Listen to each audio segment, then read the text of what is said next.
Good afternoon, everyone. This is Tim Gleisner, Head of Collections at the Library of Michigan. Today, for the Michigan Notable Books Program 2020, we're here to talk with the author Esperanza Cintron, the author of Shades from Wayne State University Press. And again, as always, if you're looking to support or want to support the Michigan Notable Books Program, we suggest that you contact the Library of Michigan Foundation, and the contact information can be found either in the credits at the beginning of this segment or at the ending. And with that, Ms. Cintron, how are you today? I'm fine, and you? I'm very well. It's good to see you today. And you're coming from us from Detroit, is that right? Right downtown. Right downtown. Very nice. In Lafayette Park. Say again? Lafayette Park. Lafayette Park. Very nice. Right. And you live right by the DeQuinder Cut. Is that correct? Exactly. And for our Michigan viewers who aren't familiar with DeQuinder Cut, it's a beautiful trail that cuts right through the heart of the city. It's an old railway, if I'm not mistaken. Yeah, exactly. I've ridden it, and it's a beautiful place, and I advise anybody to go down there and try it. So welcome, Ms. Cintron, and I guess just starting out today to talk about your wonderful book, I'm just going to lead in with the fact that this is probably one of the few books from this year where probably within the first story, I knew that this was a winner. And I was gripped by this book. And I know there were several committee members who were gripped by this book. And early on, we knew that this was a contender, if not a winner. So congratulations on that. And thank you for such a beautifully written piece of work. And starting with that, Ms. Cintron, just wondering, what's your background? Who are you? Where are you from? And how did you become a writer?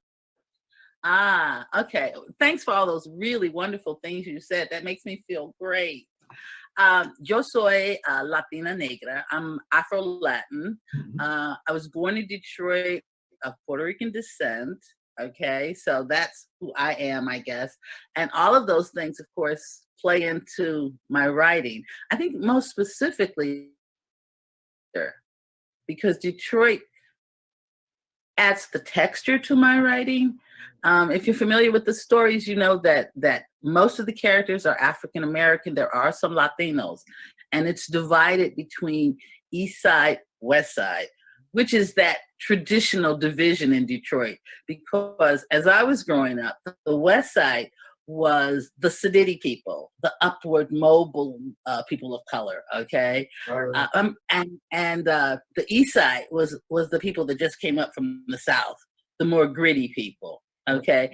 That, of course, is a stereotype because, of course, both were on both sides, but that was the way people used to think about it. And, of course, Southwest Detroit, which is primarily Latino, right, is the southern portion of the West Side, which is really kind of a whole different community. But yeah, what else did you ask? Well, no, just some background and how did you eventually become a writer? Like what got you to become a writer? My daughter says that some people are just born that way. She said some people are born odd. They're just compelled to do this writing that may never make them any money, but they're just driven. So I think that's probably me, because I have like probably 10 projects going, but I've only had like 4 books published. So, and I really don't make a lot of money on the so-called literary stuff. Right. I used to write romance, sensual romance, and they sold well. And sure. It's a genre fiction is just much easier to sell than so-called literary stuff. But honestly, I've been, I guess, blessed with having a job for the last 20 some odd years, so I could write what I wanted to write. I didn't need the money from writing. Now your job, I mean, are you a writing professor? Do I have that right? Yeah, I teach writing. I teach writing and film because my master's is in film. My doctorate is in English literature. Okay. But so I teach writing a lot, which is really tedious. But I guess I was going to say in our community, but in any community, it's really a necessary skill. And I believe they don't teach it as much in high school I find that the students, because I teach at a community college. Sure. Many of our students come needing the basics in Okay. terms of writing skills. But it's good work. I'm contributing to the community and getting paid. you know. So what So else? why do you feel like you have to write? I mean, why do you feel like you have to tell, in this case, stories of Detroit set what during Oh, the 60s and 70s? I mean, like what compelled you? yeah. That book has been with me for a while. Those stories, a lot of those stories were stories that my mother and my aunts told me about people. Okay. Okay. Sort of like folklore. Okay. Sure, Some sure. of them are actually based on fact, you know, and so the stories build up. And of course, as a writer, uh, I add and embellish and so forth. But a lot of the stories are stories like my mother told me about her friends and people she'd heard about. And some of the some of the stories are dreams. I do have these waking dreams where I actually get up at like 5 or 6 o'clock in the morning and I have to write it down. Like, I don't know if you remember the story Loose in Progress. It's about the little girl and she's like laying on a table and she's talking to this guy who's a cross-dresser Yes. and he sort of babysits her. Right. That was a dream. Okay. And I just woke up one morning and just wrote it down. And of course, I had to edit it probably, as I do most things, 20, 30 times. Sure. But most of them, like I said, a lot of them are true or based on truth. But they're just stories that accumulated over time. I've been writing that book for a long time. How long I do you think think? that it took a long time. Probably over the course, maybe 20 years, I'd Yeah. say, because the thing is that it didn't all come at once. You write a story and then you write something else. I mean, I'd write a story for that. And then maybe, because I have like 4 books of poetry, but I might write some poetry in between. It's one of those things where you don't write it all at once. Sure. You write it over a period of time. And eventually, and I think that one of the things, it's not exactly, if you read it, it's not exactly a PC book. I mean, there are a lot of things that people would object to. Sure. The vernacular, they might object to. Some of the women, or at least one of the women is a prostitute. They might have, it's not a PC book. So I don't think it's something that would be like snapped up by someone. And I think that I was just really grateful to the editor at Wayne State that she actually saw that it was something that people would be interested in. And I've gotten some positive feedback, which I think is really great because honestly, I know that, I have to say this. One of my reviewers said that I was writing about the underbelly. I was really upset by that. My daughter said I shouldn't be because people are entitled to their opinion. But I don't Right. think Right. I'm writing about the underbelly just because I'm writing about people of color who are struggling. I'm writing about human beings. And I think that my goal is to really portray them as human beings so that people can relate to their various lives, Right. And I mean, to say that it's the underbelly I'm like, really? Just because these people are poor, you know? And then my daughter said, well, the underbelly of the pig is the best part. So what's wrong with that? She And said, it's she's the right. tastiest. So I'm like, oh, whatever. Well, and I think the part for me that I was so drawn into the characters. And the thing that I think, and tell me if I'm wrong on this, but I got a strong feeling, probably more than a strong feeling. I mean, a lot of these stories are intertwined with each Yeah. other, characters over a period of time, and they kind of come Yeah. in and out in different, stages of their life. How did that come about? Because I mean, that had to be something that you invented along the way as a writer. Am I correct in that? Yeah, but then again, like I said, a lot of the stories were told to me, at least the bases were told to me by my aunts. Now, my mother had 7 sisters. So you've got all these women telling me these stories. Right, And right. of course, they're going to be about people that they know and so forth. It's so, yeah. part of it is, of course, I, as a writer, wove those, but a part of it is that these people were linked in some ways. Okay. Like Belle, who is one of the primary characters, was a real woman.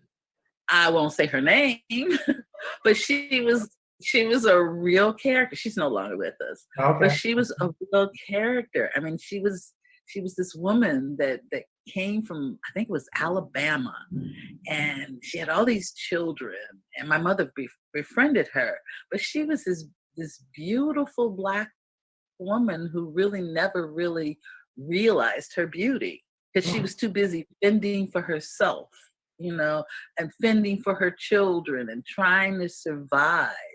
But if she had been born in a different time, she probably would have had a very different life. Sure. But I mean, it's a new day. I mean, I don't know if it's any better, but it's a new day. Well, I I mean, don't know. that's the thing that, and when you talk about survival, I mean, that's the thing about these characters where they're really trying to eke out their place in the city at that time. And I just got the strong sense of these people who are just, trying in many ways to better their condition. And I just, again, was so drawn into all their stories.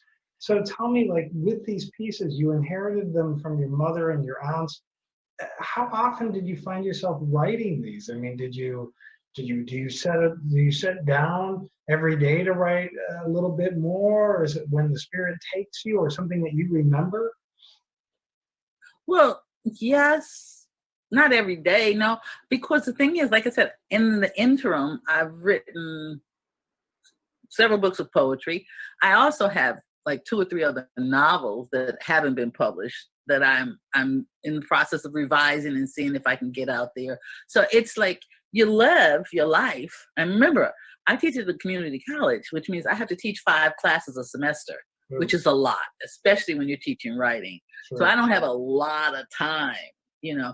So I write, of course, when I'm driven to, but it would be impossible for me to teach 5 classes. And at the time, too, I was raising my daughter, Right. and she had a life, if you know anything about raising kids, my daughter played harp. She had to go to harp rehearsals and concerts and so forth. She was ice skating, so she had to go to ice skating. Sure. You know what I mean? And you're all these, you want your kid to have stuff, right?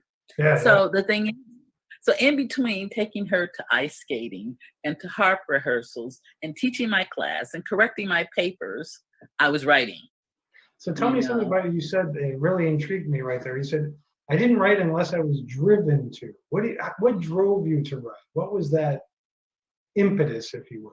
I don't know. Sometimes you just, like I said, like with the dream thing, Yeah. and this happened. Yeah, it's weird. I don't even know how to explain it. But sometimes I'll be dreaming. Like this happened like a couple days ago. But I'll be dreaming a dream, and it'll be happening like a movie. You know what I mean, in Right. your head. And I'll think, okay, this is really interesting. And then all of a sudden I'll wake up, and if it's something that I want to deal with, not something horrific, because if I'm dreaming something horrific, I don't want to deal with it outside of the dream. But if it's something like the story with Luce, it was very poignant. So I got up and I got on the computer because I keep a computer right next to my bed and Okay. a chair so I can, But the other day I woke up and it was a romance story, and I ended up I woke up and I wrote like 2,500 words Hmm. because it just flowed like that. It's sort of like a blessing, isn't it? It's Yeah. like a weird, but it doesn't happen all the time, but it happens enough for me to recognize when I need to get up right then. Even if I'm tired, and even if I have other things to do, I need to get up right then and get on the computer and just lock it in. It may not even be something that I'll finish later, but it's it's preserved in case I want to go back to it, you So know? tell me, like, you have these dreams where you feel compelled to write, but is there ever a memory that you're just, standing or sitting and suddenly you remember, oh yeah, Aunt so and so mentioned this story, I should write that down. Did it ever happen to Yeah, well, that happens. Yeah, but I haven't, I sort of, when I was writing Shades, that's what was happening. Okay. periodically I would get those, and occasionally with a poem, because one of the things like with the poetry, I've been dealing with spirituality, Sure. because I'm not necessarily a religious person, Mhm. but the concept of God, and because I was raised Pentecostal, which I don't know if you know, but that's like holy roller. Yep. you know? And then I converted to Catholicism, and now I'm an agnostic. But at any rate, so so religious things from my family, because Right. my grandmother, she didn't even she believed in healing hands. She didn't believe in allopathic medicine. Okay. Okay. So those kinds of things come, and then I have to write them down and sort of figure them out. I guess that's what we do as writers. We're trying to figure things out through the creation of characters, through the creation of melodic language or whatever form. I mean, it's the same, I think, with any artist. When you're painting, if you're a painter, you're working things out, you Right. know? I don't know what you're working out, but you're working things out. Psychological, spiritual, I don't know. Maybe that's Oh, just no, my that makes sense. So let me ask you, so like when you're writing them out, you write it out, but then you mentioned earlier that, you edit 20, 30 times sometimes. yeah. Do you find somehow almost like a sculptor that you're getting down to that piece? I mean, you know what I mean? When Yeah, exactly. That's a good analogy, because it is like sculpting, because you're cleaning away the parts of the rock that are not necessary to that thing that you're going for. And Right. it's really like sculpting, and it's hard. It's like what was it was it Ginsberg that said you have to kill your darlings? you know because we as writers, every word is beautiful, that's my word, that's my phrase, but I find, especially the novel, I'm finishing hopefully the last edit on it's a western, a mystery, a western that I've been writing for a couple of years now, and I'm finishing the last, and it's so different from the first draft. Mhm. It's like it's about a little over 100,000 words now, but I think I've probably killed about 20,000 or 30,000 words, killed 20 or 1,000 of my darlings, Sure. Well, But I asked about that. I mean, you talked about romance. This obviously is literary fiction. You're talking about a Western mystery. Like, what grabs you? I mean, like the I romance. know.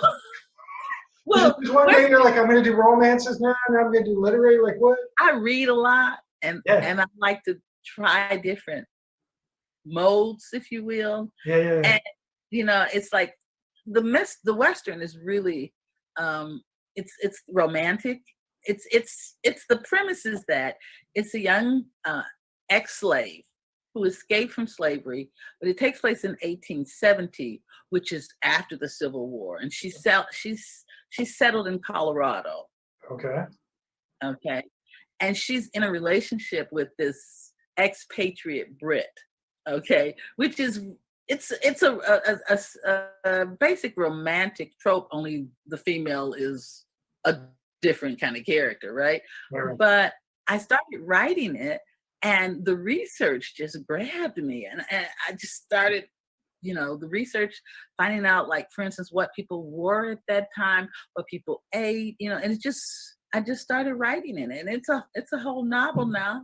Well, now here's something interesting, right? Because with this book, what I loved about this was I saw Detroit through your eyes, right? And, Ah, and to me, any good book, any book of fiction, the setting is just as important as the characters in many ways. That's just for me. That's my personal. I agree. I So agree. when you're writing a Western about Colorado, do you have personal affinity with Colorado? I mean, I actually traveled out there just to see what it was like, oh, you you did. know, Very to nice. get a yeah, just to get a sense of the terrain and Mhm. so forth. But the thing is like there's so much in terms of vegetation and so forth. You can find all of that. Like the internet is so wonderful, accessible. It's a lot of research, a lot of reading, and of course I read a lot of novels written during the period, as well as Westerns and historicals and so forth, immersing myself in that atmosphere. I mean, I don't know, for me, that honestly, the research is as fun as the writing, because it's I don't know, it's fun. I As a know. librarian, I love to hear that. That's awesome. That's great. So Well, do you it go down? is because, Do you go down? huh? Do you go down to the main library on Woodward ever to do any of your research when you? Yeah, well, we have a branch over here that's really useful. The Elmwood branch is Okay. right over here, and they're very helpful, and they can order stuff. I go down to the main library when I want to see pretty, because it's pretty. Yes, it is. It's like a temple. It's a beautiful library, and It it's right is. across from the DIA, one of my favorite places to go. Yes. I mean, you've got the Art Institute, and then you've got the Historical Museum. It's Yep. like it's a little piece of heaven. Oh, It it is. really is. It is. It's a little No piece of heaven. question. They used to have the Children's Museum, but now it's something else. I don't know what it is. They put the Children's Museum on another street. I think that was rude. Okay. Who am I? So tell me, so you talk about all this research you're doing. So like for Shades, did you have to do any research? Did you have to go back and look? No, I really didn't. Because honestly, of course, I lived through a lot. I was a kid, but I was still cognizant, Right, right, right. Um, but still, and also I had my aunts, my several of my aunts are still alive. My mother's gone, but several of my aunts are, and I can ask them. Like, there's the one story in there, Belle Fills a Hole, Yeah. and it's about Belle when she becomes religious. I mean, she goes to God.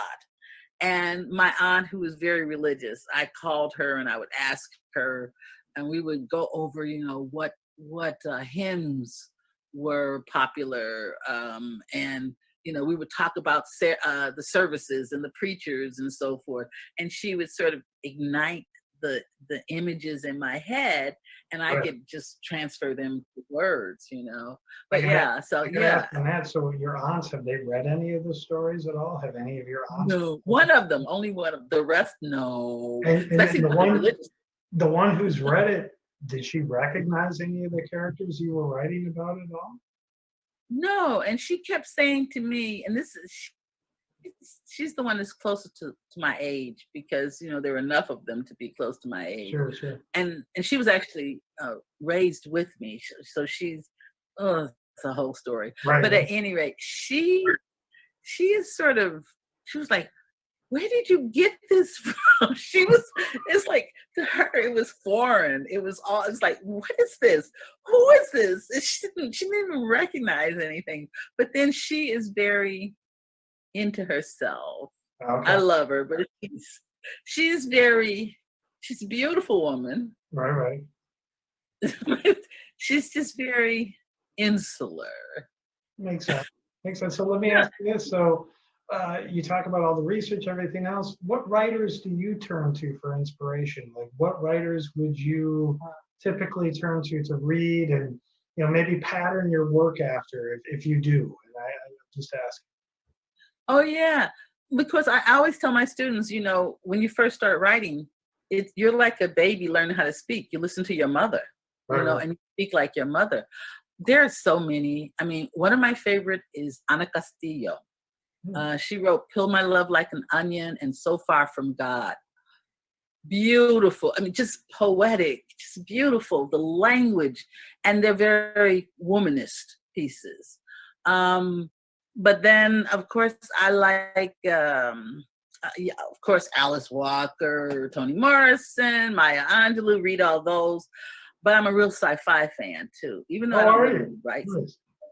Yeah, Ursula K. Le Guin, Joan Slonczewski, Octavia Butler. Oh my God, and Nalo Hopkinson, and even some of the older ones. I cannot think of her name, Pauline, because when I was in college, I did a whole thing on the history of like, for instance, the Black novel. the African American novel, and so forth. And there was stuff written in the late 19th century that people don't even know about, that, science fiction and stuff that was really influential.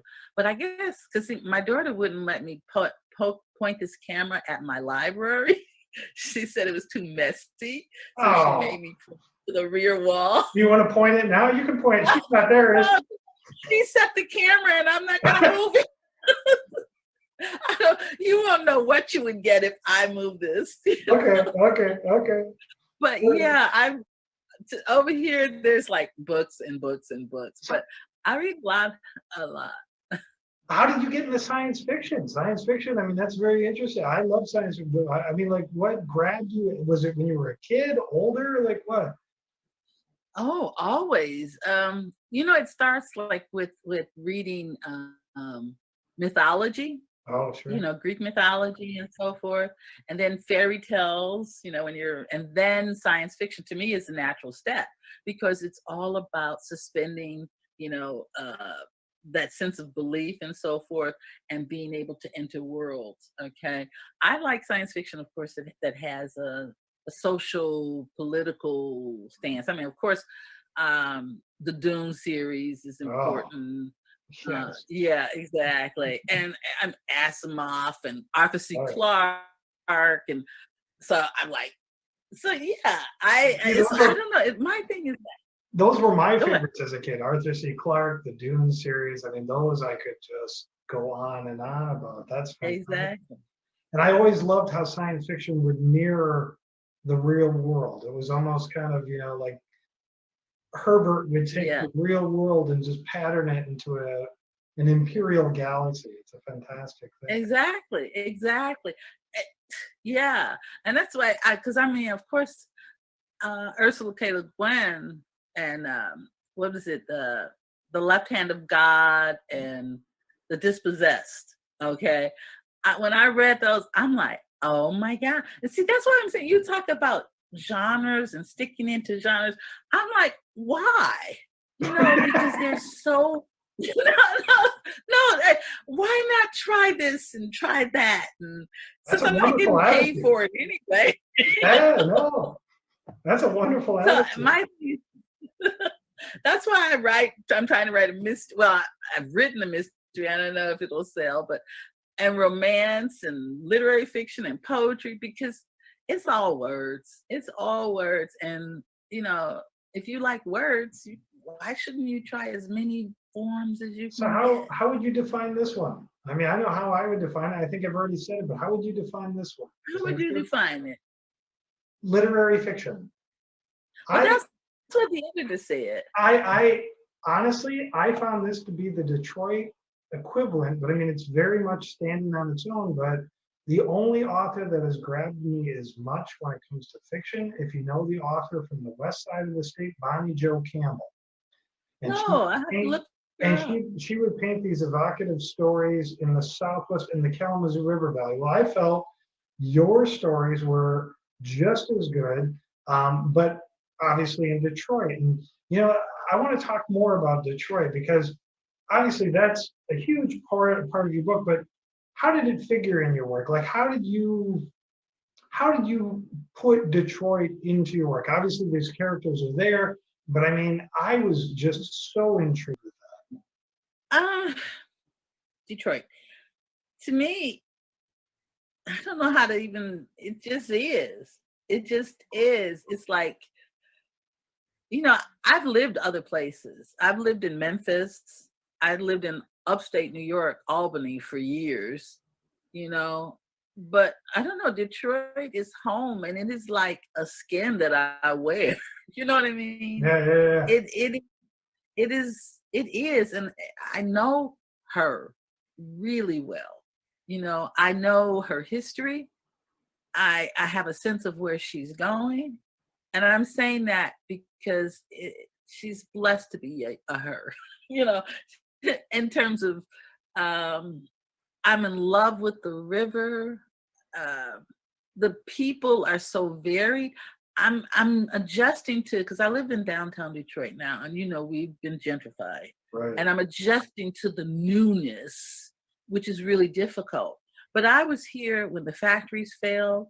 Right. I was working for city council at the time. This was in the late '80s, and I used to have to go as a part of my job to the union meetings where all these old guys would get together and they'd be crying. I mean, because the factories are closing, they had no recourse. Okay, so I know that Detroit. I was a kid when Detroit was burgeoning, when it was everybody had a job and was driving Cadillacs and partying. You know what I mean? So I've seen Detroit's many faces. So Detroit is me, is a part of me, you know.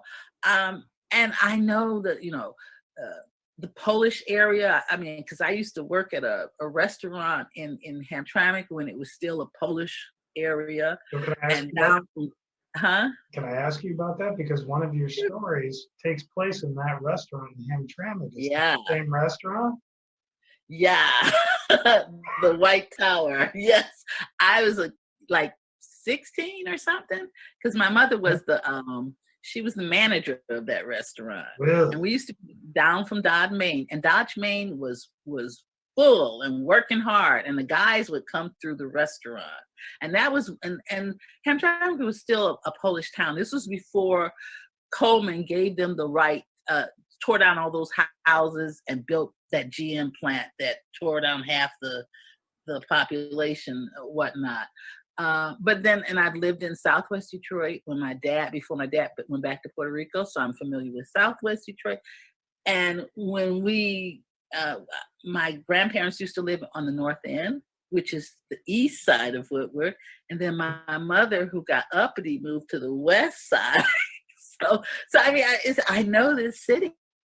Wow. This is my city. I know, it's crazy, No, but yeah, beautiful. I know the city well. I really appreciate that. Like you said, you just know it. It's in your blood. It's in your, Yeah, it's everything you breathe and see every day. I think that's a lovely thing. exactly. That's a I wonderful. mean, because I went back to Memphis because I used to live in Memphis. I lived there for about 5 or 6 years, and it didn't feel like I didn't, you know what I mean? I didn't feel that affinity Mhm. that I feel. And that's why I came back here, because when I was living upstate New York, I had a great job. I was doing fine. But I came back here because I missed it. This is my home. Mhm. Mhm. Yeah. So let me ask, Anyway, when you're writing Shades, like, what was the hardest part? I mean, like, you talk about this being home and everything you knew. I mean, what was the hardest part getting this all down on the page? the edits. I don't think it wasn't hard at all. I don't Okay. for me, I don't think I mean the rewrites are always the most difficult thing. Getting the language, the rhythms of the language and Right. still maintaining the images and clarity and so forth. So rewriting to me is the most difficult thing of any, but writing Shades was not a difficult thing. It was just rewriting, you Okay. know. Okay. And is there a person who looks over your work before you submit it, other than an editor? Your daughter? No. My when I was doing romance, I hired an editor that I used to, a young woman who used to really reasonable, who used to read and give me edits. But with this, no, not really. I wish I did because I think I could really make it much more crisper if I had external eyes. But no, I mean, I tend to write in isolation. So is that because they're your babies? Is that the reason why? No, it's just that I don't have anyone. No, honestly, I don't have a lot of friends who are literary. Okay. I- Is that the word? That's terrible. I mean, I work at a No. community college, and most of my colleagues are meat and potato people in terms they do their job, they're in, they're out. It's not. I think if I was at maybe if I was at a university, I'd have a more interested, because I mean, we teach basics. I mean, Sure. I tend to teach creative writing and film and stuff, but most people just teach comp and they the workload is really large. Yeah. They don't have time to read my stuff. You know. Okay. Okay. And You write? do I write? I try. I'm not a good writer. I mean, What do you write? I write some poetry. I've thought about writing about my hometown of Milwaukee, you know, but other than that, I don't. I have a real block when it comes to writing. So, Milwaukee is a great town. well, Milwaukee is a great town. You're right. And you know, I think part of it for me is I'm one of your community college students, right? I was a high school dropout. So I've always had that whole stigma, if you will, you know, like I got my high Get school. over it. But I mean, I got my high school education at the Milwaukee Public Library downtown. I'd get on the bus, I'd go down to the town, and that's where I got my education. So I'm a lot like probably some of your students, you know. And That's a story right there.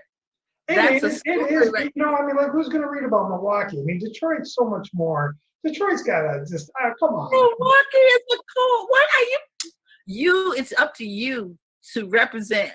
Okay. All right. You gotta represent me.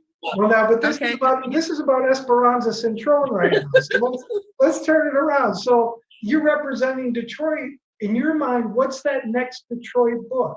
Is this the only Detroit book by Miss Cintron, or is there another one coming? I'm trying to think of what else I've read. Actually, I'm the Detroit the book of poetry that I'm right now. It's a chapbook. It's called Boulders. It's called Boulders, Detroit Nature Poems. And it's all about what I think is natural to Detroit. Now, of course, you know, they talk about the farrow fields and so forth, you know, because we've had so much demolition. Sure. And I talk about those kinds of things. I talk about the beautiful Detroit River, which I love. Mm-hmm. I talk about the actual demolitions, what happens. You know, recently they tore down Joe Louis, which was supposed to be, you know, represent Joe Louis, and okay, and it's at a prime piece of riverfront property, right. But it took a while for them to tear it down, and it's right behind where I work, right behind the college. So I write about that because that in itself, if you watch the destruction, they didn't blow it up. There was no implosion. They actually used the wrecking balls and so forth. And that was a real interesting thing because you had all this gravel and crumbling and the sounds of the sand falling and so forth. Very natural. These are, you know, people don't think of these things as nature, but this is nature because you're tearing down something and sending it back to where it came from. You know, which is a very natural thing. And I write about, they're all like Detroit poems. I talk about just things that people don't, I mean, it's not just about trees and whatever, but we have lots of, like around here, we have every bird that you can think of. I see cardinals, I see robins, sparrows, those stupid seagulls that poop on everything. we have raccoons because of the DeQuinder Cut, because it was feral for so long. Sure. We've got possum, we've got foxes. So, you know, we're a city, but we have nature. You know, and I don't think. Let me ask about poetry, though. So are you writing poetry because it's more immediate than fiction? Is that the reason why? Like, why poetry? What is it about poetry?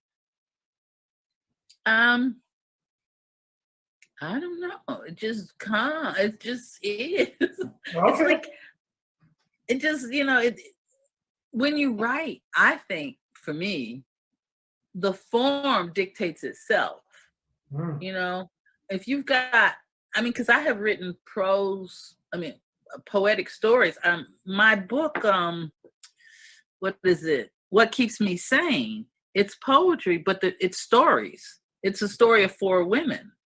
So I think that the form dictates itself. I just facilitate it. Do you know what I'm saying? Sure. It can come out as a poem. It can come out as a story. It can come out as a novel. It just depends on what the content shapes itself into. I don't like pick and choose, you know what I Right, mean? right. Not consciously, anyway. Not consciously. When you write, do you say I'm going to write a poem, or do you say I'm going to write a story, or do you? I'm a teacher. I'm sorry. No, that's all right. That's all right. You're a good interviewer. Uh, yeah, I would say I probably start out with the idea that I should write to a certain form. And you saying Really? that it should be more organic. Well, I'm only speaking for myself, right? But I feel like the thing that I think is always an inhibiting factor for amateurs like myself is the fact that we don't always know what the proper forms are. And I've read Proper forms. That's the exactly, problem. exactly, and that might be part of that mental hang up, about knowing, well, I should write it this way because that would show that I actually know what I'm doing It's instead of Tim, right? just laying it out, which You're it sounds Tim, like you right? say again. You're Tim. Yes, Okay, Tim. yes, ma'am. Free your mind. Okay? You really need to just like write and stop saying this is going to be. You can always go back and change it. Okay. It's not like we're chiseling it in stone, right? Right. You can always go, just let it flow and let it be what it's going to be. You might even create a whole new genre. I mean, I know. I mean, it's crazy because like people do get on me because I try all these different things, but I enjoy it. Yeah. It's freeing. It feels good to write a mystery, so I write a mystery. You know what I'm saying? It may not be the best mystery. It'll probably be a better love story than mystery because I'm better at writing love stories. But Yeah. that's not the point. How much money am I going to make on it anyway? I got a good pension coming whenever I decide to retire, so I'm straight. I'm straight. I can write what I want to write. Well, let me ask you a question. So, like, when you get your students in there, a lot of them are dealing with the basics, but do you ever find, because you're a wonderful teacher, Oh, do you, sweet. do you ever find that diamond in the rough in one of your classes? Oh, yes. You do. Yes, I do. And the thing is, when I first started, I was like one of the younger ones. Like I was in my late 30s, okay? Yeah. And there were all these old folks up in there that had been teaching since the school opened, right? And they were like, "Oh, these stems are horrible. Oh my God, they don't know anything." I went with them like, "Oh, so we've got that kind of." Then I started interacting with these people, and I realized that my students were like me. They were from the area. Right. They were struggling to get educated, you know what I mean? And I fell in love with them. I mean, I really did. Okay. Nice. I always find, like, for instance, I taught creative writing right in the midst of the pandemic. Okay. We were having the class and I had like these 15 really great students and a couple of them were really good writers. Some of them were just strugglers, right? But then I started teaching them online, which means they had to upload everything. So we went through the thing. But we had the last poetry assignment, and it's the most rigorous assignment where they have to write in different forms. They have to write a villanelle, they have to write a sonnet, okay. This one older man, well, he's older, he's in his 30s, which is older because my students are usually in their 20s and teens, okay. Sure. He wrote some of the greatest stuff. I mean, he ended up getting an A in the class, and he was one of the most, oh, I don't know what I'm doing kind of people. He was one of the people that's like, I haven't been to school in a while, and this is, and I'm like, you know what, boy, you shine. So yeah, and that happens, I'd say, pretty regularly. I mean, you've got a lot of people that if you just believe in them and then show them methods to achieve, Right. then they will surprise the heck out of you. But if you come at them saying you can't do it, then they're not gonna, because they're gonna lose the faith that they had. And see, that's what some of my colleagues were doing. They were coming, because it's sad to say, but a lot of them were ex-hippies that had gotten this job and been on this job for 100 years, moved out to the suburbs, Right. and lost their original belief structure. fell into suburban culture, and stereotypes. And they brought it back to work with them, which is not a good thing for our students, because my students are primarily African Americans, Arabic, and Latinos. Okay. And if they're Anglo, they're usually Anglos that don't have a lot of money. You know what I mean? So the whole thing is that you just have to have, and I know we're not supposed to be talking about teaching. I'm sorry. No, this is fascinating. Honestly, some of the feedback I've gotten on these interviews is people really love to hear about the writing experience. And I wanted to know, when you're dealing with these students, do you ever share any of your work with the students? No, You don't? no, Why no. not? Students tend to think you want them to imitate you. And then they try to write like you write. And so I never share my work. I share everybody else's work with them, as many different styles and whatnot as I can bring to them, but never my work, because then they will try to write just like you. And I don't want anybody to imitate my style. Okay. All right. In fact, I usually don't tell them that I even write until the end of class. And a lot of times, they're nosy. How students are. They're, especially with these things here, these phones. Yeah. They'll under the table. They're like, I'm like, I hear you. I got you. I know that. So let me ask you a question. So the title Shades, what's the significance of Shades? Why that title? I don't know. It came with the stories. It's sort of like it came with the stories. I think it has, in African American culture and in Latino culture, you have a hierarchy of shades in terms of the closer you are to the colonist, okay, the lighter you are, the more prestige you have in the community. This is, of course, changing, but it's still, and also wearing shades was a cool thing to do, and that whole cool aspect. And the concept of shades as haunts, as ghosts, okay, in the sense that these are ghosts of the past. Life is changing now, and I'm sort of looking back. So shades, it's like it's so multidimensional. That's why with this book and with another book, and I try to do it often, I'll have this whole dictionary definition in the beginning. And that's to give you, it's sort of like, when I was doing that, I was thinking about, in the beginning of Romeo and Juliet, when Shakespeare has the narrator come out and he tells you about the Capulets and the Montagues, he tells you pretty much the whole story, and then the story breaks out. So my definitions at the beginning are sort of like that narrator in Romeo and Juliet.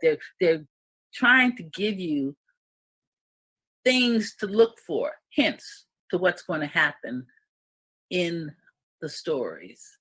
And that's beautiful. So let me ask you this. So you talked earlier about the gentrification of downtown Detroit and the neighborhoods. I mean, do you miss this Detroit? Do you find yourself sometimes? Yeah. You do. Why? Yeah. Well, because in this part, even though there was a lot of struggling and difficulty,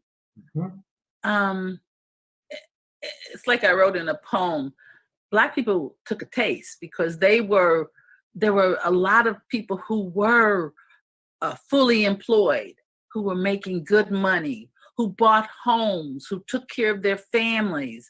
At that time, we were one of the primary homeowner cities in the country.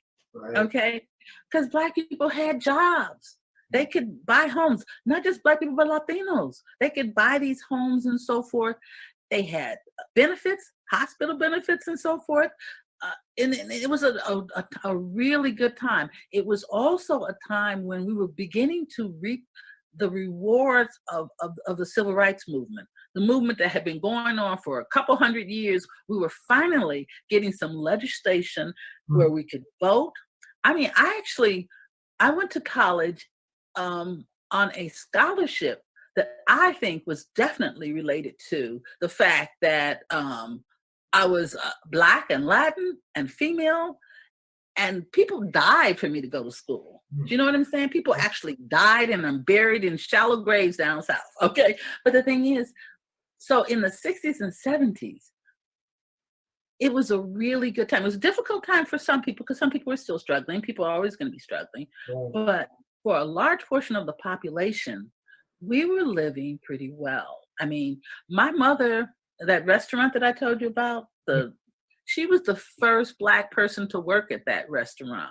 Really? They were paying her 99 cents an hour. And she was managing the joint. Okay. She worked up to management, but because she was such a hard worker, but she would never, like before that, she would never have even been allowed to do that. The best that she could have done would have been to work in someone's home. Right. Okay. But to work in a restaurant, even though we did everything in that restaurant, we mopped the floors, we cooked, we waited on customers, it was a step up because before that, only white women could work that job. Okay. So I'm saying the 60s and 70s, yeah, it was rough, but there was a lot of good stuff. And I was the first person in my family to go to college. Okay. Which was on my mother's side. I mean, on my father's side, a lot of people were still in Puerto Rico, and they were in various economic levels. But here in Detroit, on my mother's side, I was the first person to go to college and graduate. So yeah, I do miss. Detroit back then really was a land of opportunity in many ways. Yes, and then the 80s came. The 80s came. What happened? The 80s came, and everything just. The factories. It disappeared. Yeah, because the factories closed, and then you had, I don't know what they were doing on Wall Street, but it messed up a whole lot of stuff. I know, it's just like, and also a conservative thing started coming back. The whole conservative mentality came back, and a lot of stuff just fell, and then Detroit began to fall because, in 72, we voted Coleman in. And a lot of money stopped coming to Detroit because we had a Black mayor at that time. Okay. I'm talking federal monies and so forth. They didn't like Coleman. So we started having difficulty keeping up the city's services and so forth. So, I mean, yeah, anyway. See, you get me talking, I just run on and on. Wonderful, it's great. So actually I was going to ask you about that. With the current situation right now, the pandemic, Black Lives Matter, I mean, how do you feel your current work is being influenced by all these outside, really seismic events that are going on in our country? You talked about the pandemic with the teaching and things like that. Well, the teaching is definitely affected because I have to do a lot of it online, which I really hate, because I like interacting with people. But as far as the other things, I think that's yet to be seen. I mean, I have no idea how all of this is going to affect all of us in the long run. I mean, we've been more or less sequestered since March, okay? I mean, and we're beginning to get out a little, but it's still really rough. That I can't even imagine how it's going to affect us all in the long run. In terms of the writing, yeah, it creeps in there. I mean, the fact that even the last 3 poems that I've written, they're called Worried Woman Blues, which it's a trilogy. It's about, what's to come, but it's not just the pandemic. It's also global warming. It's also the fact that that person that's in the presidential office right now is just making decisions. Can you imagine pulling out of the World Health Organization? What kind of craziness is that? You know what I'm saying? It's like so yeah, it's not just the pandemic, it's just everything, So on a lighter note, let me ask you, you were selected as a Michigan Notable Book Author. What did you feel about that? Really cool. I mean, number one, surprised because it's definitely a Black book. Okay. And I really fought for that cover. I wanted it to be black. Let me show people again. Yes, the initial cover looked very different. It did. Yes, it was all in black and white, and you could not tell the ethnicity of the people. Okay, yeah, it was very vague, and I'm like, you know what? That's not what my book is about, And she gave me two other choices, and I picked this one because this woman looks so proud. She looks like, hey, you know what? It's rough, but I'm handling it. You know what I mean? Okay. And I love that cover. I love that cover because it's so bright and colorful, and it speaks to the work. Here it is again. Yes, it speaks to the work. You see how her chin is lifted? Oh, yeah. She's like, and? So let me ask, in conclusion, why do you think somebody should read this book? Why do you think they should look at this book and read it? I think that there's some stories in there that will give them insights into other people's lives that might make them more empathetic. I'm hoping. I guess that's my hope. Empathy. All right. Well, I'm just going to say it was one of my favorite books of the year. Many of the committee members love this book. And I really hope anybody who's watching this today, this is Shades by Esperanza Cintron out of Detroit from Wayne State University Press. This is the Michigan Notable Books 2020 segment on this book. Again, if you feel like you want to support this, check in with our Library of Michigan Foundation, and the contact information can be found in the opening and closing credits of this segment. Ms. Cintron, thank you so much today for being with us. And do you have any parting words? Thank you. This was fun. Yes, it was, and thank you. And thank you, everyone, and we'll see you at the next time for Michigan 2020 Michigan Notable Books.